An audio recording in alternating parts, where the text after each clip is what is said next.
Astaghfirullah. Bismillahirrahmanirrahim. Assalamualaikum warahmatullahi wabarakatuh. Alhamdulillah wassalatu wassalamu ala Rasulillah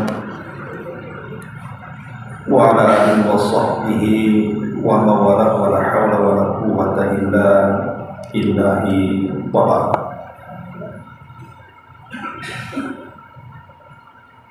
Alhamdulillah, segala puja dan puji hanya milik Allah Subhanahu wa ta'ala.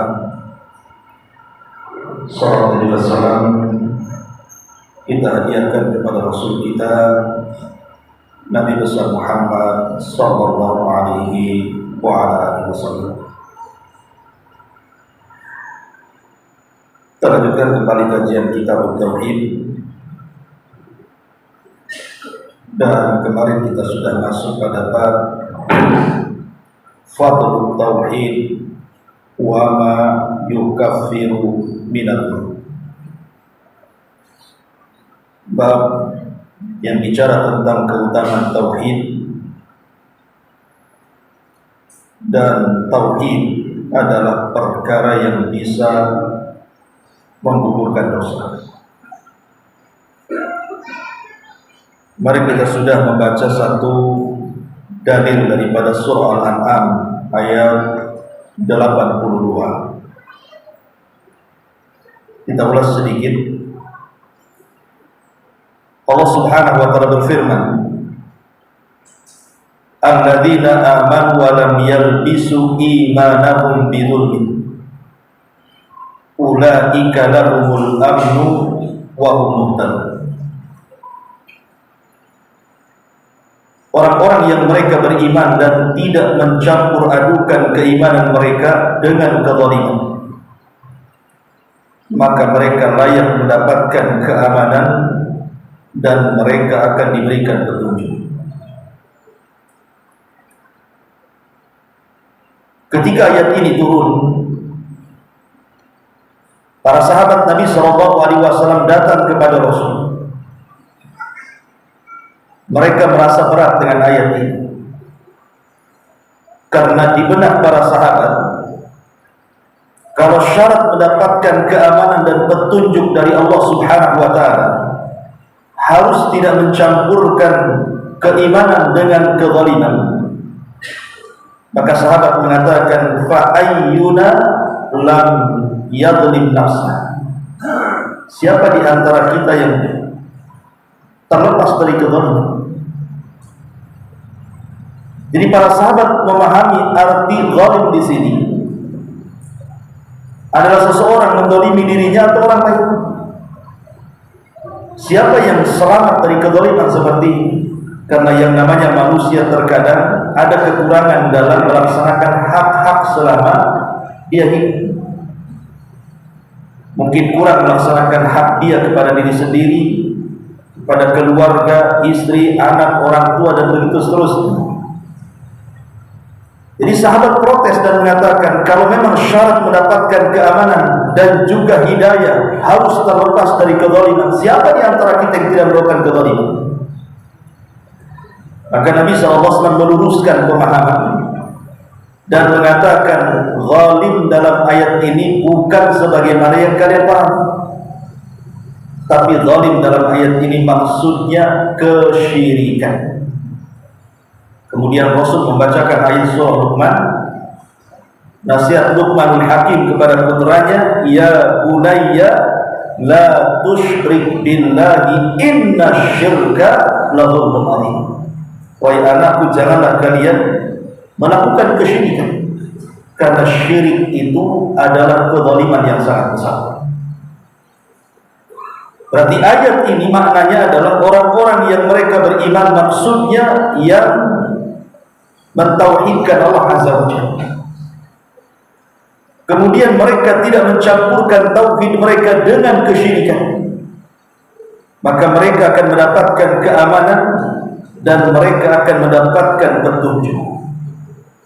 Apa yang dimaksud keamanan di sini? Yang dimaksud aman di sini, kata ahli tafsir, adalah aman kelak pada hari kiamat dari azab Allah Subhanahu wa taala. Itu di akhirat.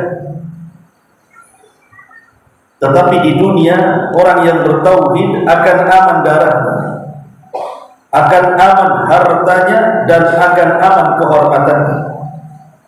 Karena orang kalau sudah mengucapkan dua kalimat syahadat, tidak boleh ditumpahkan darah, tidak boleh diambil hartanya, dan tidak boleh dirobek kehormatannya. Mereka harus mendapatkan keamanan di dunia. Adapun di akhirat, maka mereka aman dari azab Allah Subhanahu wa taala. Sebagian ulama mengatakan bahwa aman di sini ada dua jenis. Ada namanya al-amnul mutlaq, ada namanya mutlaqul amn. Apa bedanya di sini?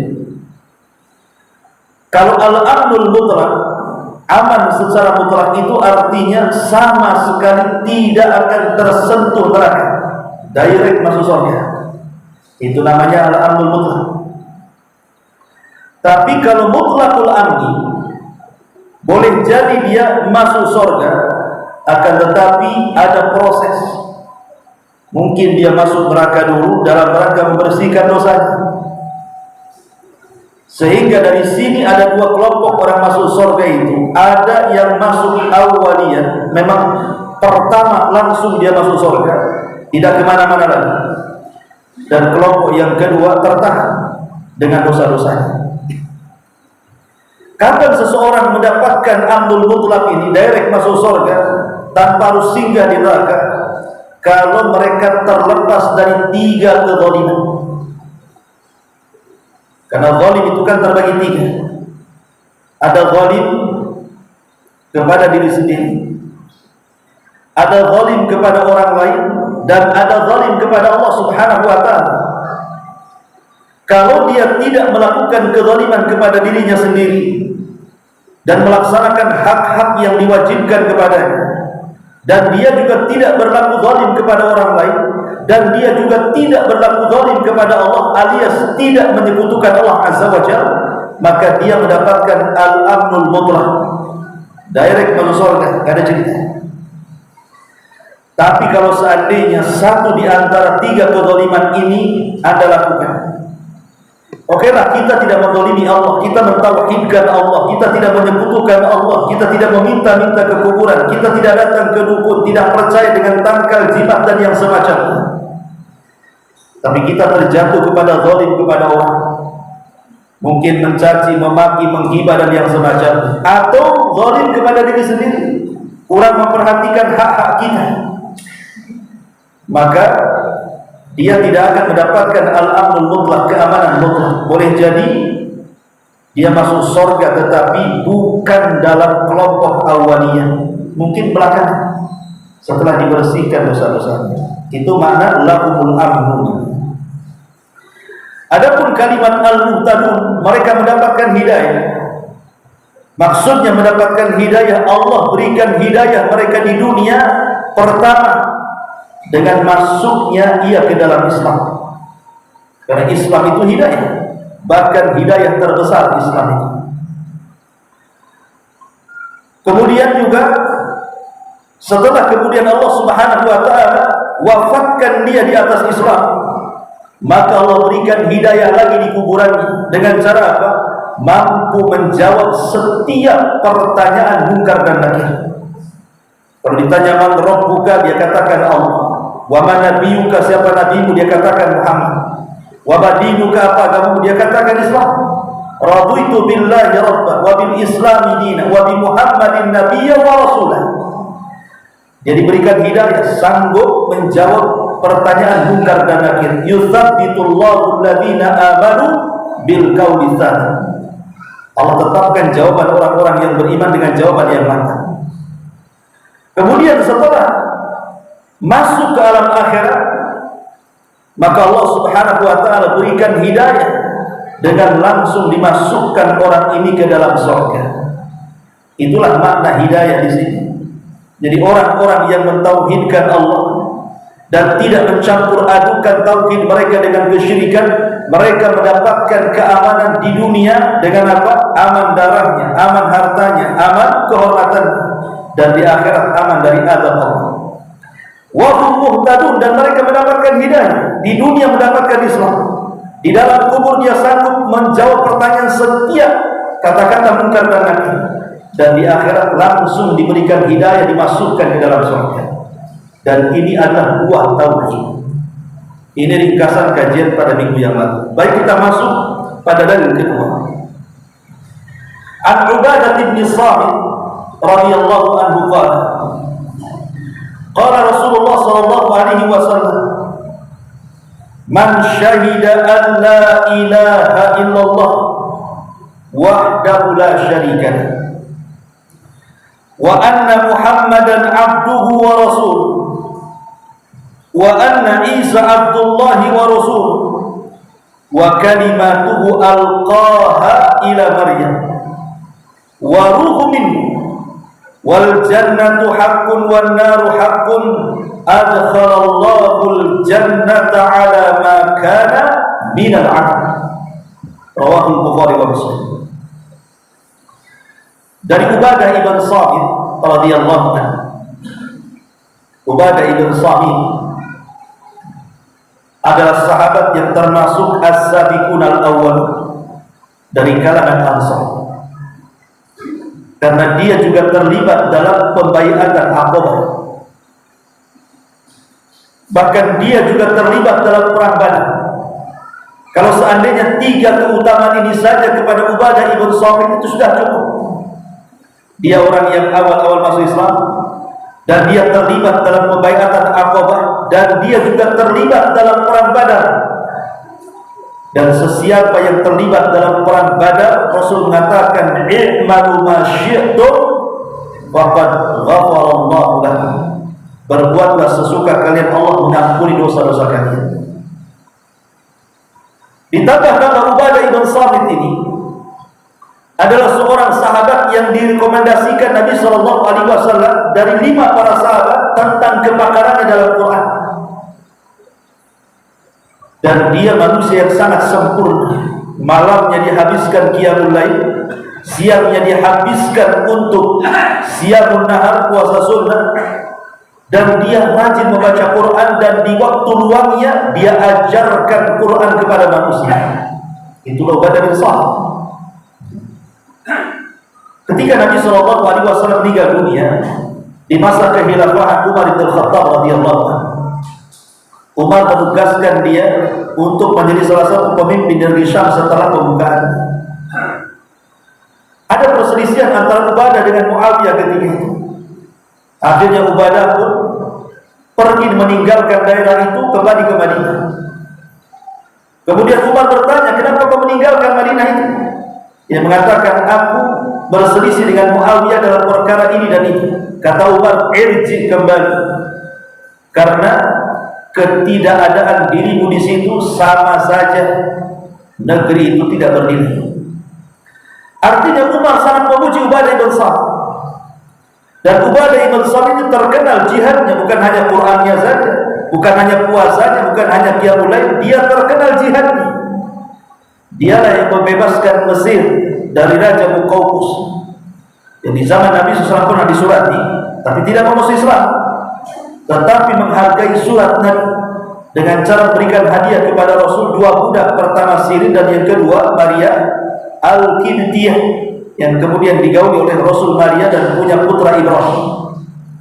Nah, di zaman Ubadah ibn Samit ini, dialah yang memerdekakan Mesir dari Muqawqis. Padahal Muqawqis ini sudah merangkul pasukan kaum muslimin, salah satunya dipimpin Ubadah ibn Samit, agar mereka meninggalkan Mesir dan akan diberikan hadiah yang sangat besar. Tapi Ubadah menolak dan mengatakan, kematian bagi kami lebih kami cintai daripada dunia yang kalian miliki. Begitulah semangat para sahabat Nabi sallallahu alaihi wasallam. Baik, Ubadah ibn Samit ini mengatakan, Nabi SAW bersabda, man syahidah, siapa yang bersaksi. Bersaksi ini adalah amalan lisan. Artinya mengucapkan dua kalimat syahadat ini tidak bisa disimpan dalam hati. Orang masuk Islam, kalau mengucapkan dua kalimat syahadat dalam hati belum dikatakan muslim. Dia harus mengucapkan dua kalimat. Artinya ini amalan lisan. Ya tentunya dengan pembenaran dalam hati yang kemudian nanti diaplikasikan dalam sebuah perbuatan, karena itu bagian daripada ini. Barang siapa yang menyaksikan bahwa tidak ada sesembahan yang berhak disembah kecuali Allah, dia saja tidak ada sekutu baginya, dan bahwa Muhammad adalah hambanya dan rasulnya. Maksudnya hambanya dan rasulnya itu abdun fala yu'bad wa rasulun fala yukadzab. Karena dia hamba jangan disembah, karena dia rasul jangan didustakan. Kemudian kata Nabi SAW, wa anna Isa abdullahi wa rasul, dan bahwa Isa adalah hamba Allah dan rasul. Isa adalah hamba Allah dan rasul. Ini bantahan kepada siapa?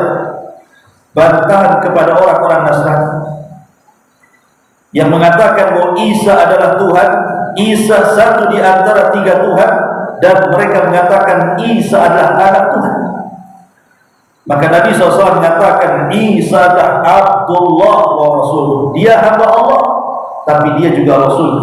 Dia bukan Tuhan, bukan satu di antara tiga Tuhan, dan bukan juga anak Tuhan.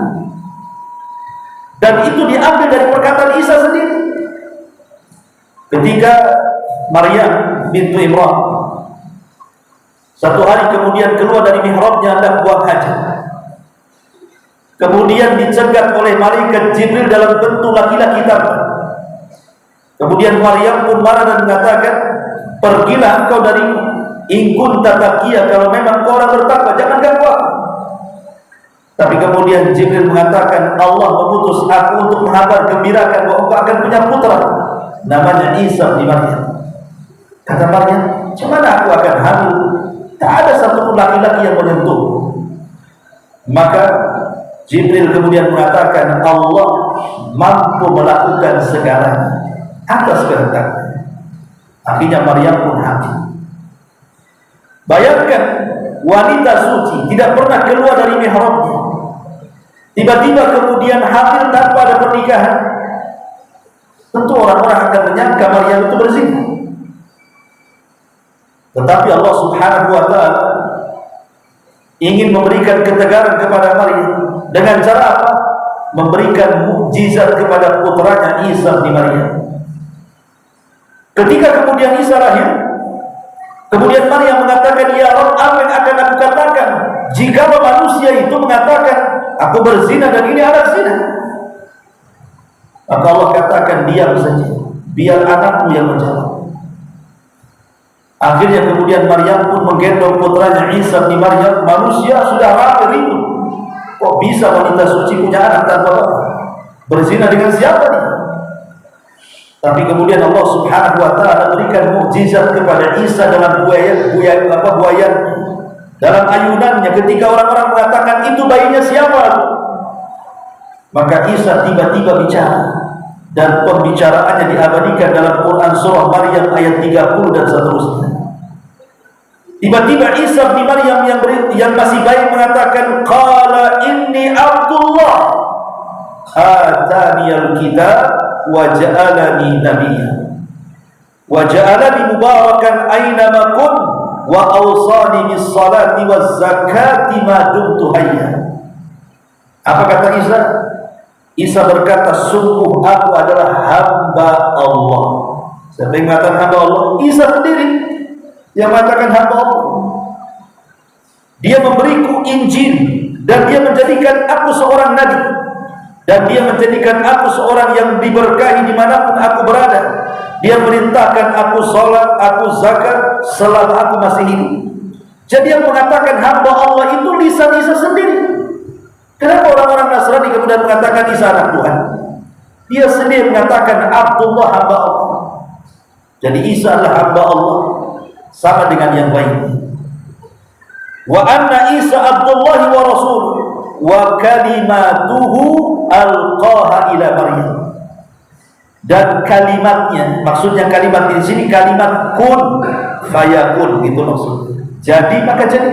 Itu kalimat tuh maksudnya kalimatnya. Kalimat kun fayakun itulah yang Allah Subhanahu wa taala letakkan pada Maryam. Maka jadilah Isa bin Maryam.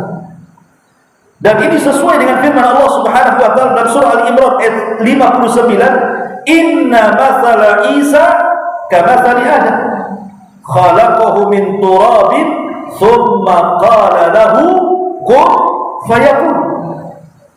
Permisalan Isa sama dengan Adam. Apa bedanya Isa dengan Adam?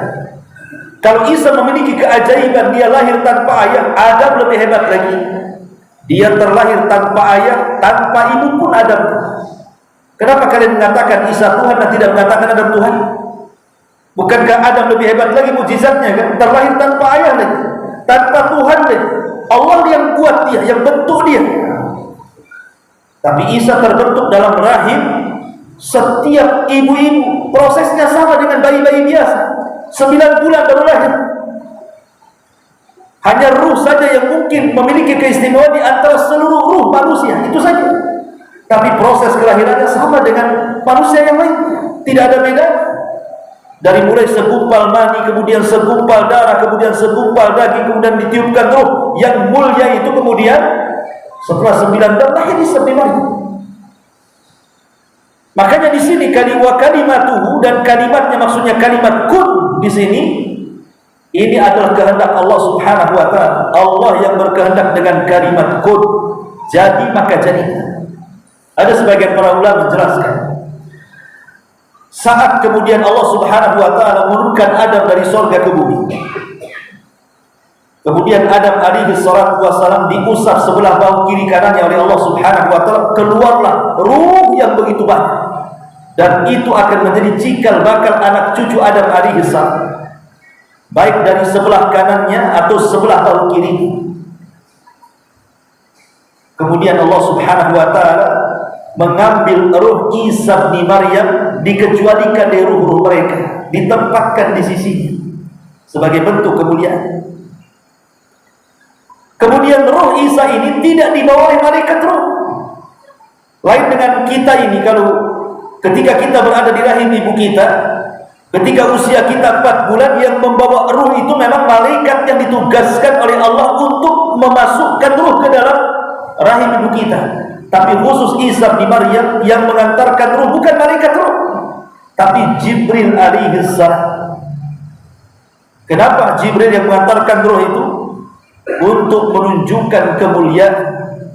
Karena orang ini akan menjadi mulia sehingga diantar oleh malaikat termulia dari seluruh malaikat, Jibril alaihi salatu wassalam. Makanya ruh itu yang menghantarkan Jibril, yang masukkan ke rahim Maryam itu. Baru setelah kemudian berproses menjadi seorang manusia dalam janin ibunya Maryam bintu Imran, baru keluar sebagai manusia. Sama dengan kita Isa bin Maryam, manusia juga. Cuma ini bagian daripada kekuasaan Allah, kehebatan Allah, kesempurnaan Allah. Mampu menciptakan manusia tanpa ayah dan bapa Adam, mampu menciptakan manusia tanpa ibu Hawa, mampu menciptakan manusia tanpa bapa Adam, dan mampu menciptakan kita dengan adanya ibu bapa. Itu semua kuasa Allah ya. Jangan kemudian diartikan bahwa Isa adalah anak Tuhan, atau yang lebih parah lagi mengatakan Isa adalah Tuhan itu sendiri. Kemudian Nabi SAW mengatakan waruhun minhu, dan ruh Isa dari Allah Subhanahu wa ta'ala. Sebagian orang-orang Nasrani berdalil, lihat bagaimana Rasul kalian mengatakan waruhun minhu, katanya. Bukankah ruh Isa itu dari Allah? Berarti Isa itu bagian daripada Allah. Mereka menganggap seperti itu. Ketika Rasul mengatakan waruhum minhu, dan ruhnya Isa dari Allah, berarti kita pahami bahwa Isa itu bagian daripada Allah. Sudah sewajarnya kita katakan Isa itu anak Tuhan. Maka kita katakan ma'asyiral muslimin yang dimuliakan Allah Azza wa Jalla, seperti bantahan Al-Imam Al-Baqillani rahimahullah ta'ala. Ada seorang alim ulama Islam namanya Imam Al-Baqillani. Orang ini suka berdialog, suka berdebat dengan orang-orang Nasrani, bahkan dengan raja. Dia berdebat, macam-macam perdebatan. Jadi satu hari Raja Nasrani di Sesumbar Tidak ada yang datang berdebat kepadaku dan datang ke istanaku kecuali dia harus datang dalam posisi sujud gitu. Orang-orang mengatakan ada orang yang tak mau sujud kepadamu gitu. Kata sang raja, siapa dia? Namanya Bakilani. Oh, kalau begitu datangkan Bakilani ke sini. Saya bisa dia buat sujud di hadapanmu. Akhirnya dikirimlah surat tantangan debat dengan pendeta-pendeta di istana yang mengundang Raja Nasrani. Kata Raja Nasrani, tutup semua pintu istana, jangan ada yang dibuka. Kemudian kasih lubang kecil di bawah, biar dia kalau masuk kepalanya dulu, nanti kan posisi sujud, aku akan beri di hadapannya.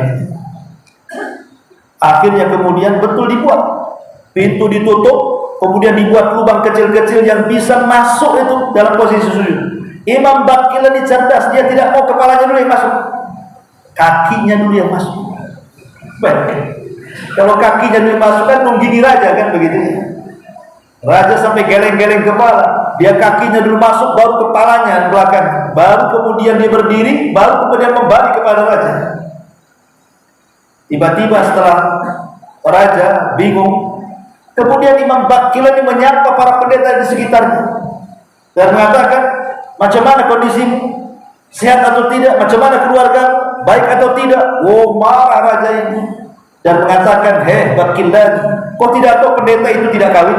Kok tanya pula bagaimana anaknya, bagaimana istrimu? Katanya. Ya. Maka Bakilani mengatakan, bagaimana dia tidak kawin? Maryam punya anak. Maryam punya anak. Ini gimana pula tak punya anak? Ma'asyiral muslimin yang dimuliakan Allah Azza wa Jalla, sampai perdebatan kepada kalimat waruhu minhu.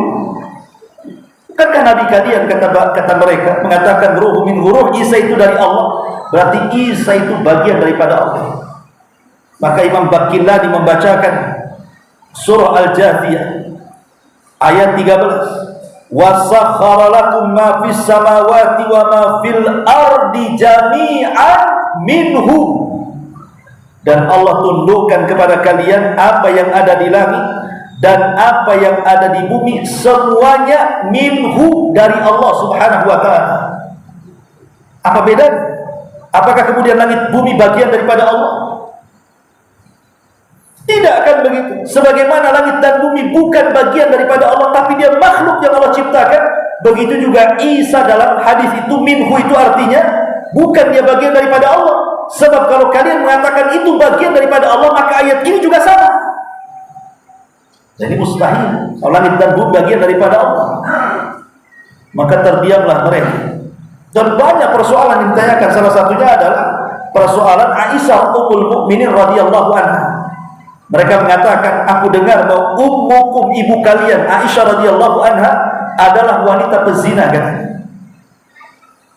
Karena mendengar bahwa Aisyah kan pernah dituduh oleh orang munafik berzina dengan Safwan ibn Mu'attil kan? Tapi tuduhan itu terbantah dengan turunnya surah An-Nur 1-9. Maka dengan kecerdasan Bakilani, dia balik tanya kepada raja itu, apa tidak salah wahai raja? Jangan-jangan ibu kalian yang berzina, maksudnya Maryam. Kok bisa kau mengatakan seperti itu? Kata Bakilani, iya, ibu kami Aisyah ummul mukminin tidak punya anak, punya suami. Ibumu punya anak, tak punya suami. Kira-kira yang pantas dikatakan berzina siapa? Kan gitu kan. Ada perempuan punya anak, tak punya suami. Yang satu tak punya anak, punya suami. Kira-kira tuduhan berzina ini pantasnya pada siapa? Yang punya anak, tak punya suami. Ini anak siapa ini? Kan begitu ya? Tapi ini tak punya anak, pada buktinya kalau dia berzina, dia pun punya suami. Tapi aku yakin baik ibu kami Aisyah ummul mukminin atau ibu kalian Maryam bintu Imran, dua-duanya wanita suci, kata Bakilani. Ini perdebatan luar biasa. Ma'asyiral muslimin yang dimuliakan Allah Azza wa Jalla. Wa ruhum minhu. Kemudian Nabi SAW mengatakan, wal jannatu haqqun wan naru haqqun. Dan kita bersaksi bahwa surga adalah benar adanya, neraka adalah benar adanya. Kita harus yakin keberadaan neraka. Karena ada dua kelompok ahli bid'ah yang mengatakan sesuatu tentang surga dan neraka. Pertama Mu'tazilah. Mu'tazilah mengatakan bahwa surga dan neraka itu belum tercipta sampai hari ini, dan akan diciptakan kelak apabila sudah terjadi kiamat dan manusia sudah pindah ke akhirat, baru Allah ciptakan adanya surga neraka itu. Kalau sekarang belum diciptakan. Alasan mereka akal, karena kalau seandainya surga dan neraka diciptakan sebelum ada penghuninya, berarti Allah menciptakan sesuatu yang sia-sia. Tidak mungkin Allah menciptakan sia-sia. Jadi mereka mengatakan bahwa surga neraka itu nanti diciptakan karena belum ada penghuninya. Masa Allah menciptakan makhluk sia-sia? Akal mereka itu bermain di sini. Maka kita katakan Allah tidak pernah menciptakan makhluk itu sia-sia. Tidak surga, tidak neraka. Pertama, ya, dijawab oleh para ulama bahwa Allah Subhanahu wa taala yang menetapkan bahwa surga dan neraka itu sudah ada. Allah yang mengatakan dalam Quran, "U'iddat lil muttaqin." Surga itu disiapkan bagi orang yang bertakwa. Kalimat disiapkan itu harus ada bendanya. Kalau belum ada bendanya, nggak mungkin dikatakan disiapkan. Begitu juga neraka. Allah Subhanahu wa taala juga mengatakan hal yang sama, "U'iddat lil kafirin." Telah disediakan bagi orang kafir. Maknanya kalau neraka sudah disediakan berarti barangnya ada. Masa barang yang nggak ada disiapkan? Ini yang pertama. Yang kedua, kalau kalian katakan bahwa Allah tidak mungkin menciptakan abatha sia-sia surga neraka ini, sehingga belum tercipta, karena kalau diciptakan sekarang nggak ada gunanya, katanya. Maka kita katakan bahwa kata siapa surga neraka itu kalau sudah tercipta tidak ada gunanya? Banyak gunanya. Salah satunya kita sebagai orang yang beriman, kan? Kalau surga sudah ada dengan berbagai macam kenikmatannya, kemudian kita beribadah, maka semakin semangat kita untuk beribadah. Kenapa? Sudah ada surganya. Atau bagi ahli maksiat, ketika mereka mendengar neraka sudah disiapkan dengan berbagai macam nyala api yang menyala-nyala dan azab yang sangat pedih, makin jauh dia dari maksiat, karena nerakanya sudah ada. Masalah dari mana ini sia-sia? Kemudian yang ketiga, surga dan neraka itu, terutama surga, sudah ada penghuninya. Di sana ada bidadari. Kan bidadari sudah ada di sana. Allah ciptakan, dan Rasul pernah melihat bidadari. Ketika melihat istana terbuat dari emas, kemudian Rasul bertanya untuk siapa, dikatakan itu Umar bin Khattab. Ketika Rasul hendak melangkahkan masuk ke istana, pengen lihatlah istana Umar macam mana dalamnya, tiba-tiba terhenti, tidak jadi masuk karena ada bidadari di situ.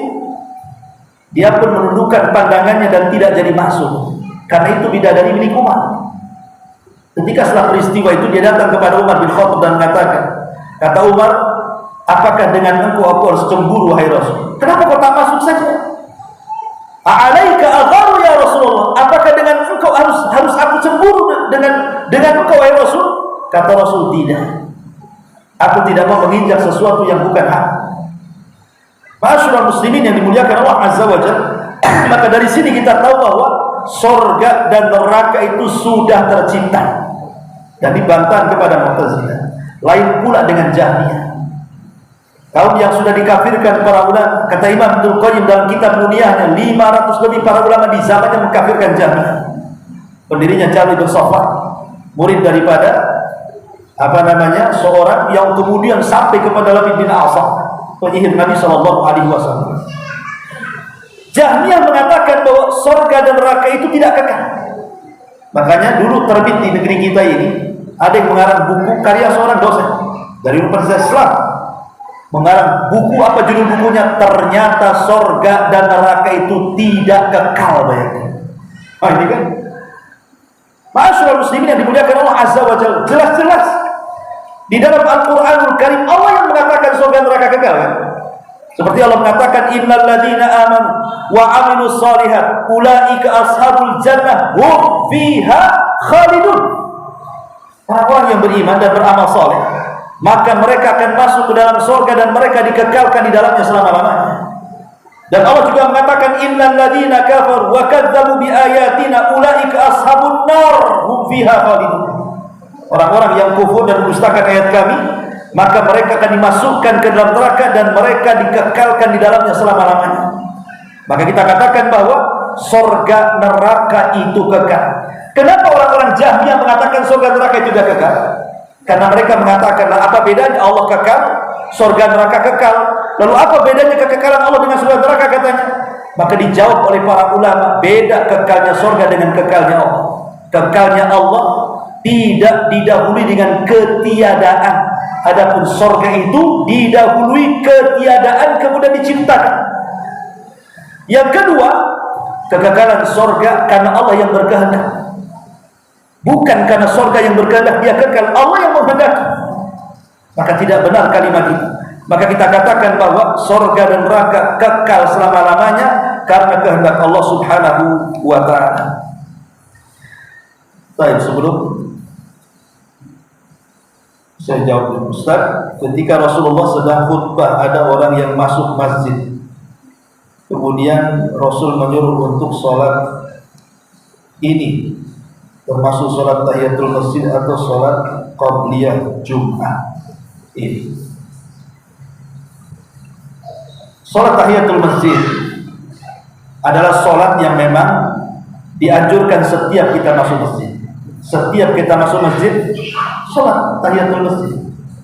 Jadi ketika Rasul berkhutbah ada orang yang masuk kemudian duduk, kemudian Rasul mengatakan qum fasalli, berdiri kau sholat, maksudnya sholat tahiyatul masjid. Itu pensyarah semua kitab-kitab fikih seperti ini. Tapi masalahnya ada pertanyaan, ada nggak qabliyah Jum'ah? Ini pertanyaan. Sebagian para ulama mengatakan tidak ada qabliyah Jum'ah. Yang ada qabliyah zuhur, dan tidak bisa dikiaskan zuhur dengan Jum'ah.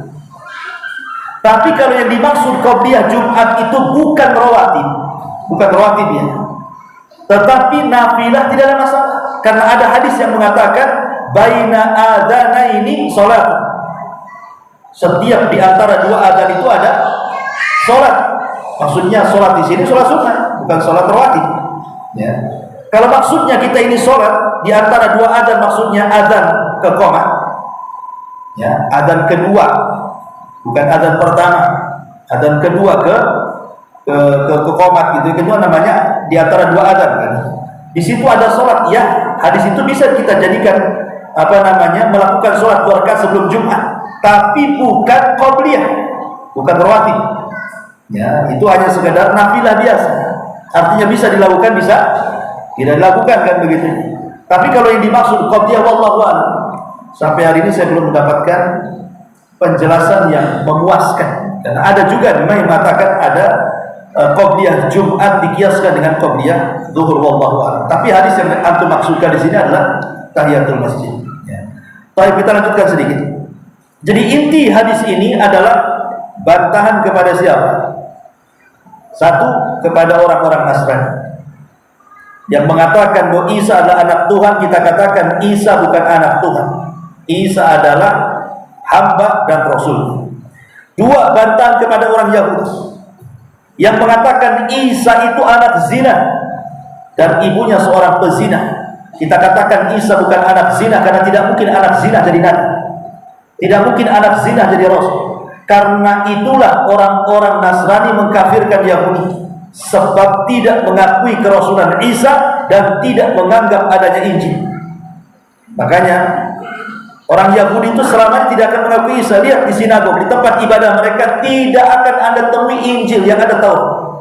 Tapi kalau di gereja ada dua-duanya. Taurat mereka pakai, Injil pula mereka pakai, dengan istilah perjanjian lama dengan perjanjian baru. Artinya bahwa Nasrani mengakui kerasulan Musa, tapi Yahudi tidak mengakui kerasulan Isa. Makanya Nasrani mengkafirkan Yahudi. Gak atur dua umat. Dan keduanya saling mengklaim bahwa keduanya termasuk penghuni surga, sebagaimana makruf dalam Quran, lan yadkhulal jannah illa man kana hudan aw nasara. Tidak akan ada yang masuk surga kecuali Yahudi dan Nasrani. Kata Yahudi, kami yang masuk surga. Kata Nasrani, bukan kami yang masuk surga. Asing itu saja dua agama ini. Ya. Ma'asyiral muslimin yang dimuliakan Allah Azza wa Jalla. Kemudian yang ketiga, bantahan kepada orang-orang musyrik yang mereka menyembah berhala, yang mereka menyembah patung-patung, yang mereka datang ke dukun dan begitu seterusnya. Karena ini adalah inti daripada tauhid, asyhadu an la ilaha illallah. Dan yang keempat, bantahan kepada ahli bid'ah dari kalangan Mu'tazilah dan kalangan Jahmiyah yang mengatakan surga neraka itu belum tercipta, dan yang mengatakan surga neraka itu tidak ada. Maka kita katakan keduanya sudah tercipta. dan keduanya sudah kekal. Artinya hadis ini luar biasa. Hadis yang mencakup tauhid, karena 5 perkara ini mencakup semua keyakinan kita. Ini kan terkandung 5 perkara itu. Pertama, persaksian bahwa tidak ada sembahan yang berhak disembah kecuali Allah Subhanahu wa taala. Yang kedua, bahwa Isa adalah hamba Allah dan Rasulnya. Bahwa Isa adalah hamba Allah dan Rasulnya. Kemudian juga wa kalimatuhu alqaha ila Maryam wa ruhu minhu. Kemudian bicara soal surga, bicara soal neraka, ya. Kemudian ditutup dengan kalimat adkhalahullahu jannah ala man kana minal amal. Maka Allah Subhanahu wa taala akan masukkan ke dalam surga sesuai dengan amalannya. Dari sini kita tahu bahwa ada yang masuk surga lebih dulu, ada yang masuk surga belakangan. Tapi ingat, ahli tauhid tidak mungkin dikekalkan di neraka. Kalaupun Allah takdirkan dia masuk neraka, tidak mungkin kekal, pasti dikeluarkan dan akan dimasukkan ke dalam surga. Itulah keutamaan tauhid. Minimalnya walaupun harus masuk neraka, tapi ada kesempatan masuk surga. Subhanaka wa bihamdika asyhadu an la ilaha illa anta astaghfiruka wa atubu ilaik. Allahu ta'ala. Assalamualaikum warahmatullahi wabarakatuh.